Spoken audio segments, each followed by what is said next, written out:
So, hello guys, I'm John Servigit Jucredo and I'm discussing about travel demand forecasting, and it is the premises of any urban or suburban planning project. Forecasting models have become used for um, projecting future traffic and defines wherever there is a requirement of recent road or network or transit mode or land use policies, or it is a key command or component of a transportation engineers technical reporter.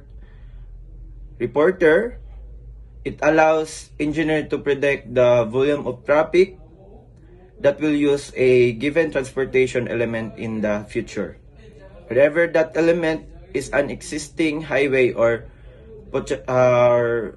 potential light rail route. So, when we are talking about travel demand forecasting, we're talking about for example, about rural transit or public transportations. Um, we have a potentials, or we have a engineers that have a plans for our routes or our roads na kailangan nilang i-fix ang mga traffics para dili ta magkalisod pod og biyahe. So, unang naay mga elements na or mga existing roads karon na walay traffic, one way lang para iwas traffic and disturbance. So, for transportation to take place, for components are essential, like modes. Modes, they are represent the convenience, mostly taking the form of vehicles that are used to support the mobility of passenger or freight. Some modes are designed to carry only passenger or freight, while others can carry both. So, maunang balik ta sa rural. So, ang rural public transportation. But ang atua lang or ang rural lang kay pwede siya mo kuha og passengers na like me, like mga tao, and then mo karga pud sila og mga essentials like goods and anything else na pwede ikarga. So, in structures, the physical support of transportation modes were routes, rail tracks, or like example, rail tracks, canals or highways, and terminals, ports, seaports, and airports are the most significant component in structures. Also include superstructures which are movable, assist that usually have a shorter lifespan. For an airport, the infrastructure would be assist such as the runways, while the superstructure would be the terminals and control equipment for port, and infrastructure would be the piers and navigation channels, while the superstructure would be the cranes and yard equipments. So, it's clearly na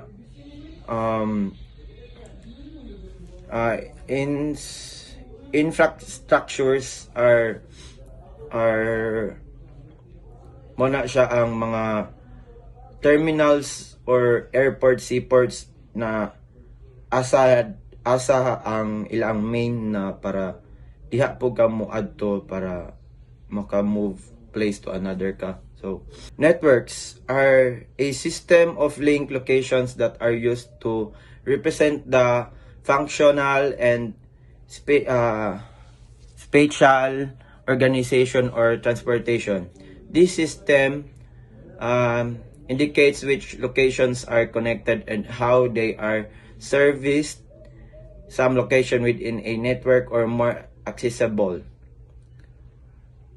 like more connections than others, fewer connections. So for example, like Dipolog City has a seaport, airport, and terminals.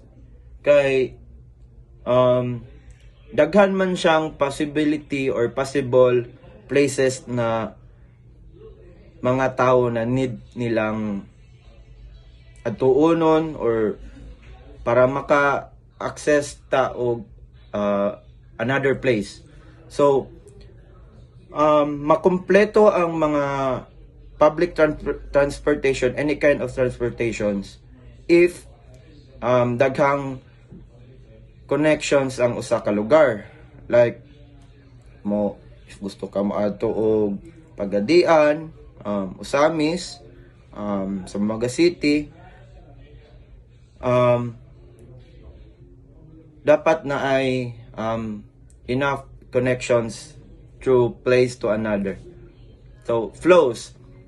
Movements of people and information over their respective networks flows have origins, intermediary location, and destinations.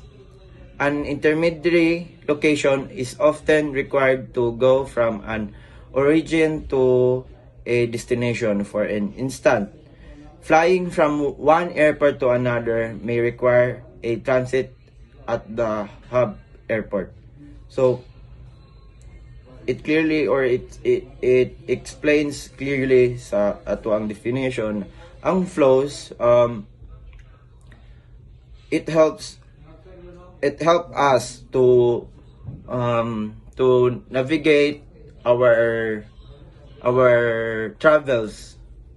Okay, for instance na we need to go to Manila or everything. Without the flows, we don't know how, when, and etc. na paunsaon or ang flow sa atong travel. So muna siya ang travel demand for casting and transportation to take place, or four components are essential. The need for determining travel demand feature. The basic purpose of transportation planning and management is to match transportation supply with travel demand, which represent need. A true understanding of existing travel patterns is necessary for identifying and analyzing existing traffic-related problems. Detailed data on current travel patterns and traffic volumes are needed also for developing travel forecasting models. The prediction of future travel demand is an essential task of the long-range transportation planning process for determining strategies for accommodating future needs. These strategies may include land use policies, pricing programs, and expansion of transportation supply, highways, and transit service. The characteristic of travel, spatial and temporal variation.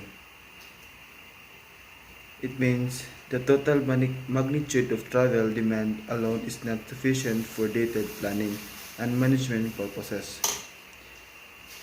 The spatial and temporal distribution of travel also are important items of information to be considered in determining supply strategies. The peak of travel at certain time periods requires a level of transportation supply that is not needed at other times. However, due to the nature of supply which cannot be adjusted easily, large investments have to be made to provide roadway or transit service capacities to accommodate peak period travel, and this capacity is not utilized efficiently. At other times, an imbalance in the directional distribution of travel also creates similar insufficiencies. The spatial orientation of trips has an important influence on supply requirements and cost. A few typical spatial distribution patterns of trips in urban areas are listed below. Travel along dense corridors, which are usually radial connection to central business district. Diffuse travel pattern caused by urban sprawl. Suburb to suburb or circumferential travel. Travel within large activity centers in CBD and suburbs.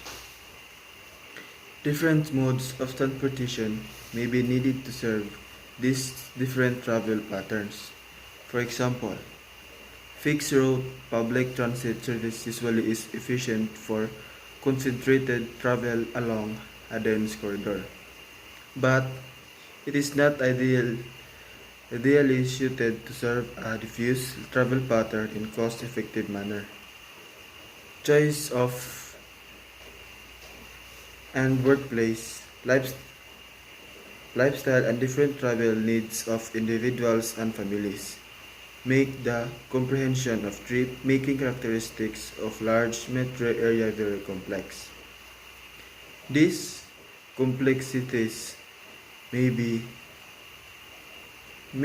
illustrated through trips made by typical suburban US household on given weekday.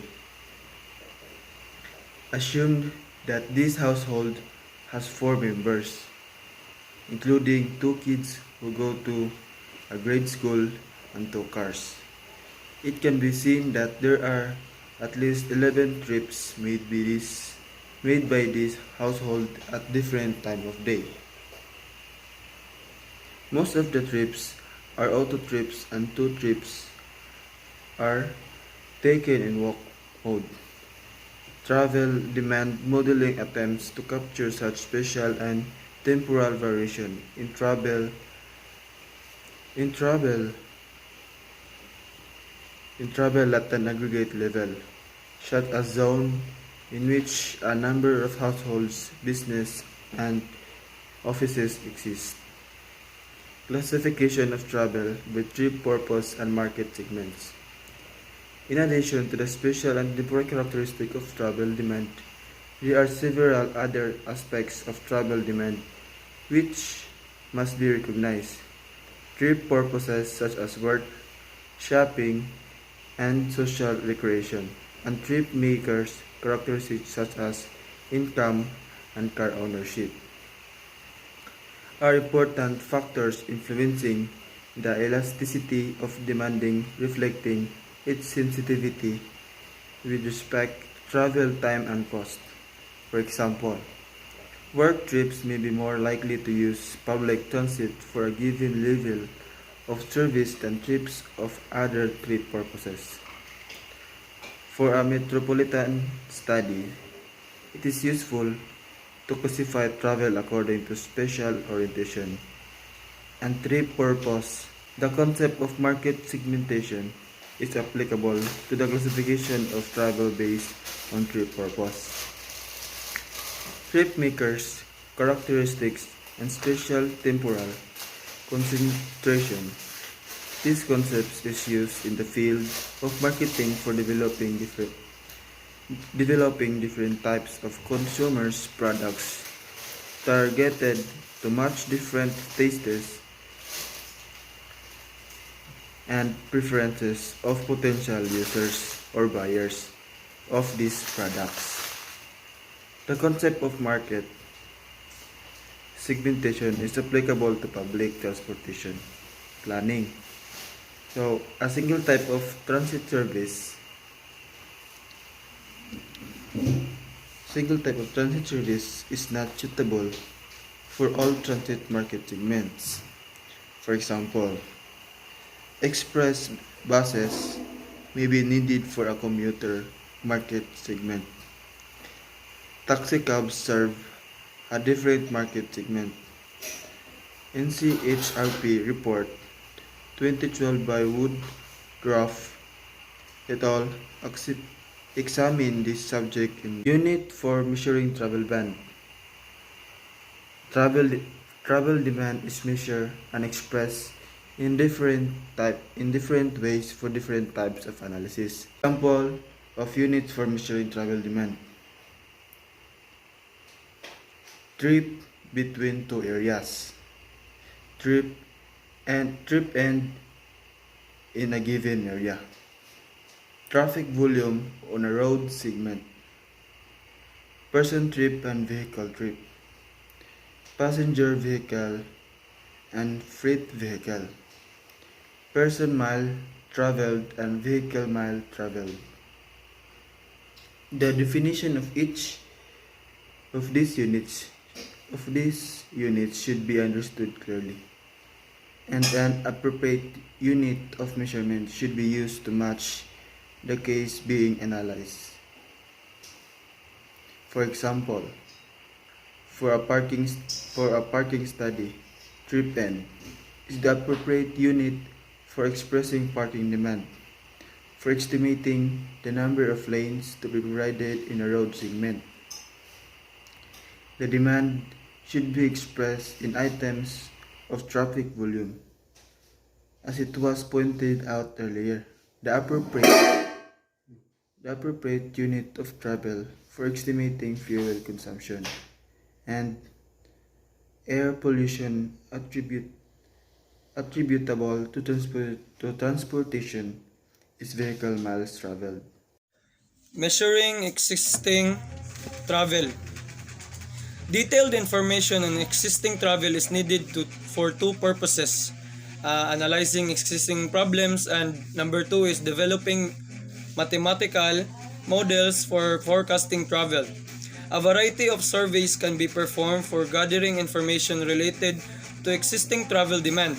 However, travel surveys are expensive, and therefore care must be taken to identify the types of information that really would be useful for specific purposes. And then, the most suitable procedure should be selected for gathering information. Sampling techniques are useful, and adequate time and care must be devoted to developing sampling procedures. There are several different types of survey techniques, some of which are suitable for automobile travel, and some for transit travel, and some for general passenger movement.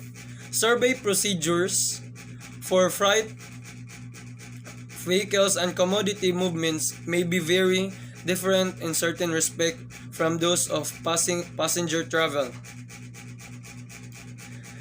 Time frame for travel surveys. Since travel demand varies during a given year according to the season or month of year and day of week, a decision must be made carefully to select specific time frame or reference for surveys. So for urban transportation studies, it is common practice to develop travel demand information for an average weekday in fall season. So, ang travel surveys kay it depends sa tuang i-survey, depende sa week and depende pud sa tuang weather condition. For urban transportation studies, selby kuan sad siya. Depende pud sa demand information if weekday ba or fall season. Kaya if weekdays man, kuan diha man sad ang kuan kanang rush hours, and diha sad kaayo ang mga tawo. If mag-survey ka, diha sad kadagang ma-survey. However, the time can be different based on the nature of the problem to be analyzed. For example, in the case of the tourist-oriented urban area, the major concern may be traffic problems during weekend days or holidays, and surveys may be done to capture information for one of those days. A few major types of surveys are discussed in the following section. So mao to aga kong ingon ganiha nga if kuan kanang if busy ang kuan, so daghan siya og kuan, daghan kag ma-survey, pero ang problema is ang iyang traffic agi sa kadaghan sad kaayo, so silbi limited ang imuang surveys in a day. So origin of destination surveys ra gyapon. The classification of trips into the three classes of internal, external, internal, vice versa, back and forth, and through trips is useful for meso, scale, and metropolitan level as well as small area studies. The classification scheme is useful for developing forecasting, procedures, models, as well as policies and strategies for accommodating travel because of strategies for each of these classes of travel would be different. So, for example, through trips may require a bypass facility. External internal trips may have to be intercepted before they reach a heavily congested area such as Central Business District or CBD. The origins and destinations of trips along with some other characteristics such as trip purpose and mode of travel can be determined in different ways. First is a home interviews for internal travel. Next is roadside interviews at cordon station for external, internal, and through trips. So for kuani ang cordon station is for vice versa, back and forth. Onboard survey on transit vehicles, all of these three techniques involve sampling and require careful planning before their execution. Several years ago, the Federal Highway Administration and the former Urban Mass Transportation Administration developed detailed guidelines for these survey procedures, documented in reports titled Urban Origin Destination Surveys and Urban Mass Transportation Travel Surveys respectively, which are included in the list references. So, the reliability of the results on OD survey depends on its sampling scheme and sampling size, and this issue was examined by Makowski, Chatterjee, and Sinha in 1974. Full-scale origin destination surveys were widely used during 1960s and 1970s to develop a variety of information, including desired lines of travel. Their use has decreased because of the cost and also due to the use of synthetic or borrowed disaggregate travel models which requires less survey data. So kaning including desired lines is maybe for my own opinion is katong ilaang kaugalingong dalan if naabay shortcuts or mas gwapo paagi andere padulong sa ilang destination. Traffic volume, passenger, and counts.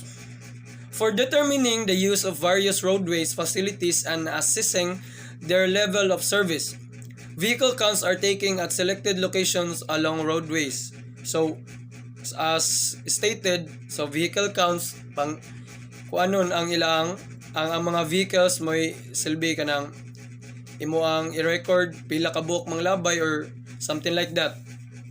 Short count techniques are useful provided appropriate expansion factors are developed based on previous or ongoing research on fluctuation of traffic by hour, by weekday, and by month.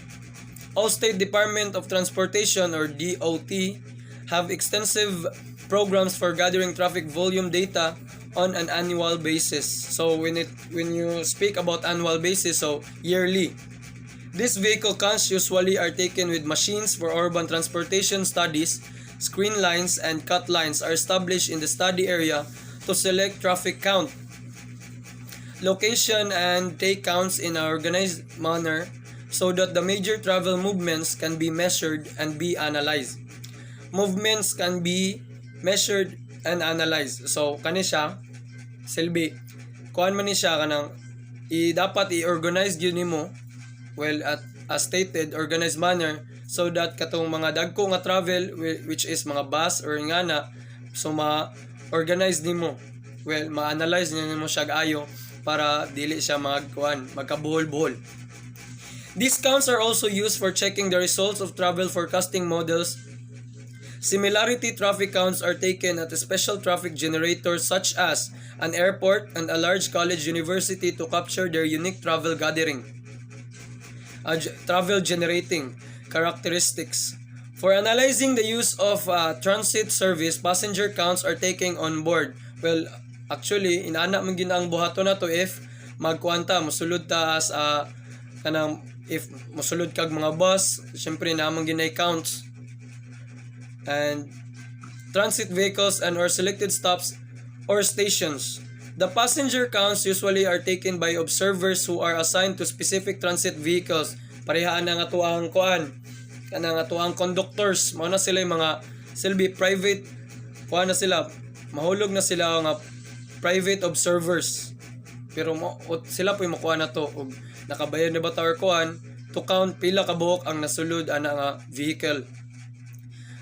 Transit vehicles and or transit stops action according to a survey plan. So, kana siya, apil gyapon ng survey ana, which is pila ka tao ang imong mahatod sa isa ka adlaw, pila ka buok imo ang mabalik. As vice versa ra pud siya as a survey for our traffic volume passenger counts. Forecasting future demand. The need for travel demand forecasting arises in various contexts of planning, short range as well as long range. Travel forecasting is one of the most important and difficult tasks for transportation planning. There are different types of travel prediction techniques, and the one to be used in a particular case must be compatible with the nature of the problem and scope of planning, constraints of available time and resources, and also influence the selection of a technique. Predicting response to service changes using elasticity coefficient. For short-range planning or transportation system management, it is often necessary to predict the effect of a proposed change in transportation service that can be implemented in the near future. For example, a planner may be asked to evaluate the impact on transit ridership of improving transit and service in travel corridor by providing increased frequency and or limited stop service. The impact of changing the fare structure on transit ridership also may be interest. In these cases, demand elasticity coefficient, if available from the past studies, would be useful. Typically, an elasticity coefficient is developed with respect to a specific factor such as travel time or phase based on actual observation. The coefficient should exclude the effect of other factors that also may be influencing demand at the same time. Stated preference service and concept test for forecasting. For transit planning, it is sometimes necessary to ask people about their preference and their likes and dislikes for various service characteristics. These surveys are used for determining how to improve an existing service and or designing a new service, and also for forecasting ridership on a new service.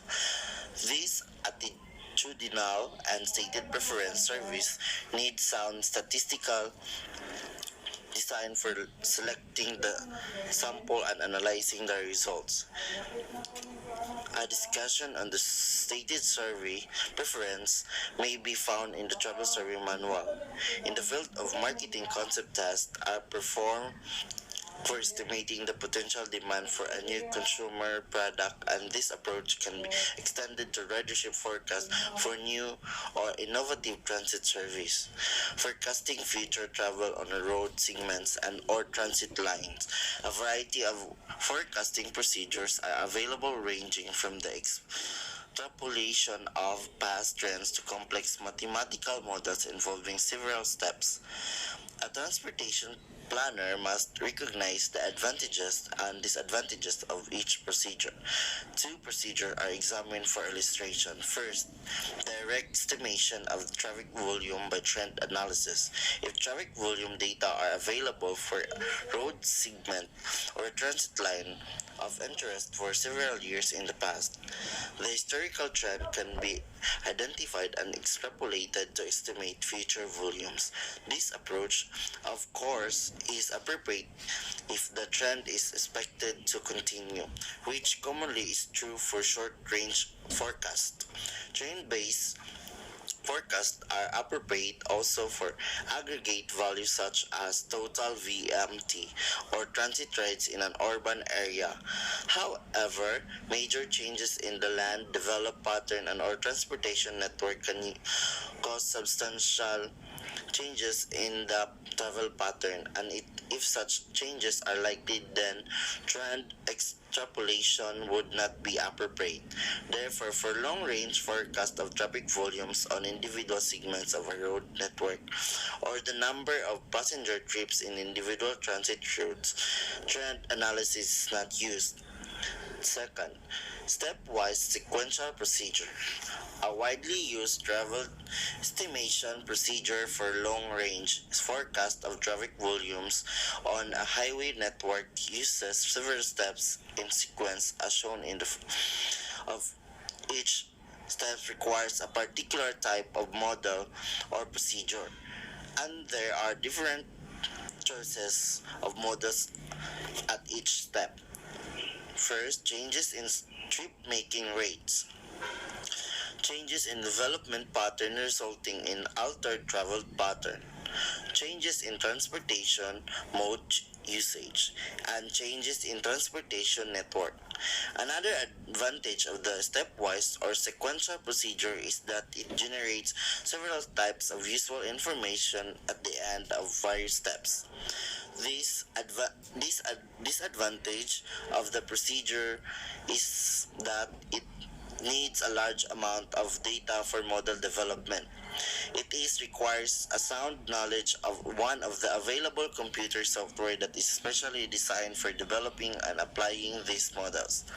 A great deal of research has been performed and still being continued to improve this stepwise modeling procedure.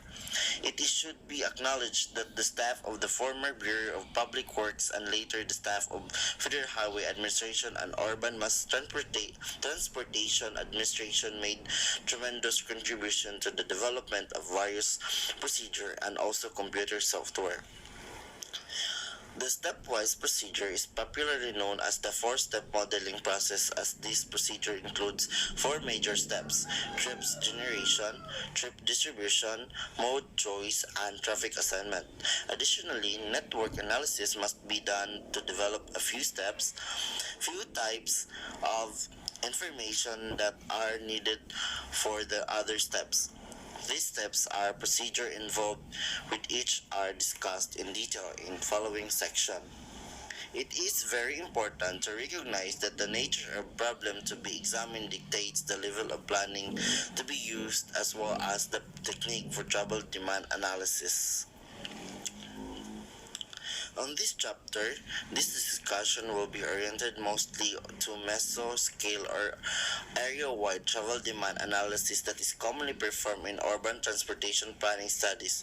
Even if this type of analysis for an urban area of the meso-scale, the approach and details of technique and models to be used would depend on the size of the area as well as the resource available for carrying out the work. For example, a small urban area may not have the manpower or funding needed to carrying out large-scale service and developing mathematical advanced model.